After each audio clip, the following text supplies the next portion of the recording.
Hey, Janice. We actually talked at the end of March this year. When we talked, you were telling me that you were nervous about or had some hesitation about putting out Before Love Came to Kill Us because hmm it was at the same time that the whole world was kind of shutting down. Yeah. How do you feel Yeah. now looking back? I'm happy. I'm happy I did it, man. I was definitely, I mean, the nerves were still there, but I'm happy the way it's been received. I'm happy that with the support that it's gotten. I'm happy that I didn't let fear dictate how I was gonna move. You just went ahead and did it. Good for you. Thanks. I'm happy it worked out. Thank you. Ever since then, you've been very busy, like 6 months of like hard work of you doing what seems like everything. I was wondering what that felt like to you energetically. To be so busy would have felt like the world was kind of chill. Honestly, although to the outside it might seem like it was just nonstop, me and my team had just been really diligent to have everything done beforehand. So it's not like we were doing full out video shoots while we're in the middle of quarantine and everyone has masks on. No, we just had been getting ready. We had been prepping for months in advance. And then we were in a fortunate position because when everything got halted, we had bullets in the chamber. Like we were ready to go. It's not like we had to scramble. So I think that's been a benefit because I haven't really had to play catch up in terms of creating things. That being said, okay, so the Jimmy Fallon performance you did that now or that was The before? one that was in the Jimmy Fallon performance that was in the garden Yeah. before. See, that's what I mean. Like, we were really fortunate. We actually shout out to there's a guy named AG who's from Toronto who owns this dope studio, and they used to invite me, and he's great. He had a meeting with me and my manager a long time ago, years ago, probably like 5 years ago. And in that meeting, he said something that resonated with both of us, and we've been applying it ever since. And it was basically, do not play catch up. Don't play catch up because when the stars line up and everything's ready and you got the mic in your hand, the last thing you want to do is be unprepared. So we've just done that, and I think that it really paid off, especially this year, because we would have been screwed had we not had everything ready. You know what I mean? Absolutely. Okay, so how long in the works was your moment of creating history by performing on top of the CN Tower? Funny enough, that was, I think, maybe 7 days. Like, that didn't have any prep at all. That was just boom, boom, boom, boom, boom. So you were on top of the CN Tower, like on the edge, as if you were doing the edge walk. Yeah, Can you man. tell It us was wild. what that was like? The moment didn't really set in until after the fact. Like, when I was in the moment, it was just we were just doing it. What it was and when it ended up being didn't hit till after. But during, I loved it. I had a great time. Like, I love heights. I'm all for that. I'm into skydiving and bungee jumping and all that stuff. I'm an adrenaline junkie, so I I was amped. I was happy to be up there. I was asking if I could bungee jump off the end. I thought that would have been a better ending, just to hit that last high note and be like, it would have been dope. But obviously, I couldn't do that. Hopefully next time. But I had fun. That's amazing. And yes, you used it as a platform to talk about things that really matter, like Black Lives Matter. I mean, I know why that's important to me, and I know why it's important to other people. Why is it important to you to use that moment to talk about Black Lives Matter? Because I feel like some things are bigger than music.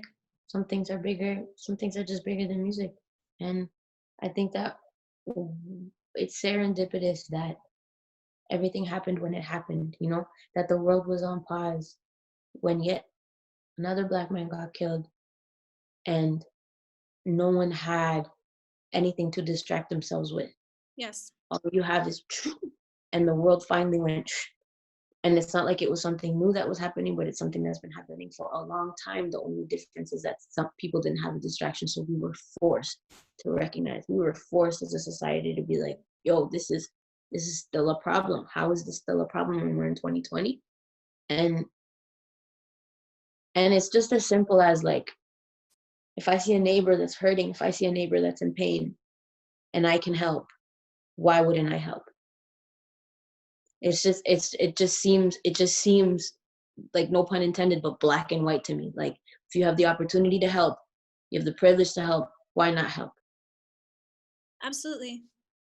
So on your video that you posted of the CN Tower, I want to, there was a quote that you had in the caption, And it said, do what you can with what you have wherever you are. That was in the CN Tower post. I also heard you say that in another video, your Vogue video where you were doing your makeup. Obviously, that is something that you live by. Can you explain that? When I was 20, I think, and I was living in Florida, and I was struggling because I had just moved and I didn't have a network of people there. I was trying to do open mics, but I was having a hard time meeting musicians. I couldn't figure things out with the manager I was working with at the time. Publishing companies weren't calling me back, and producers weren't sending any beats. I was frustrated, and I was on a call with Doc McKinney. He's also a producer, one of the main producers behind The Weeknd.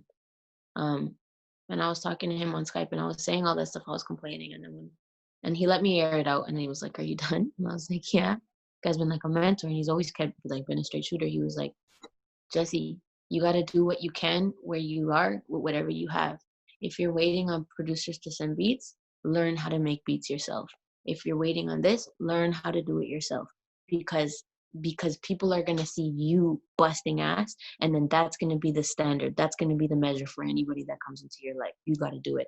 And it resonated so much with me that night I linked up with, or I hit a homie who knew a homie who had a video camera, and I was like, "Let's go shoot a video." We shot a video. I was like, "Give me the footage. I'll edit it myself," because I wanted it quick. That night I spent 48 hours awake learning how to edit and cut it. On God, I didn't sleep for 48 hours because I was so motivated to just get it done. Once it was done, I like spammed everybody and their mother. I searched anybody who worked at Flow, anybody who worked at Much, anybody who worked at labels, everybody.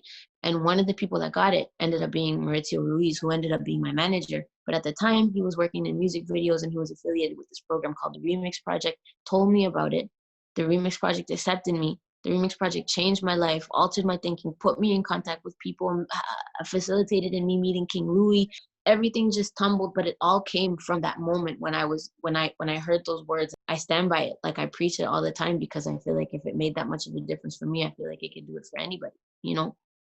Okay. And so I would have thought then that maybe like over these last couple months, like you'd worked on some extra stuff. And that's why today the deluxe version of Before Love Came to Kill Us will be out, and 2 more songs are being added to that.